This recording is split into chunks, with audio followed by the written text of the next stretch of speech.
రెడ్డికి హరీష్ రావు ప్రశ్న. రేవంత్ రెడ్డి నువ్వు ముఖ్యమంత్రివా, చెడ్డి గ్యాంగ్ లీడర్వా అంటూ బీఆర్ఎస్ ఎమ్మెల్యే హరీష్ రావు సటైర్లు వేశారు. హరీష్ రావు సంగారెడ్డి జిల్లా పటాన్ చెరువు మండలం రుద్రం గణేష్ దేవాలయంలో బీఆర్ఎస్ ప్రచార రథాలను ప్రారంభించారు. ఈ సందర్భంగా ఆయన మాట్లాడుతూ వరి పంటకు నష్టపరిహారం రూపాయలు ఇస్తా అని చెప్పారు కదా, దాని గురించి రేవంత్ రెడ్డి ఎందుకు ప్రెస్ మీట్లో మాట్లాడుతున్నాడు? ఏమైనా అంటే చెడ్డీల ముచ్చట్లు, ఏమైనా అంటే బొందల వాతుడు, లంగాల వాటుడు అని మాట్లాడు కూడా పోతున్నారు రేవంత్ రెడ్డి గారి. రాష్ట్ర రైతాంగం వారికి నష్టపరిహారం ఎప్పుడు ఇస్తామని స్ట్రైట్ ఫార్వర్డ్గా ఇక హరీష్ రావు అయితే క్వశ్చనింగ్ చేస్తున్నాడు.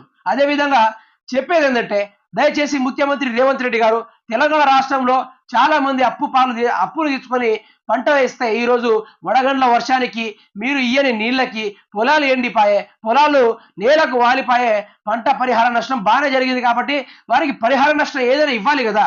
మరి దాని గురించి ఇవ్వకుండా రేవంత్ రెడ్డి ఎక్కడ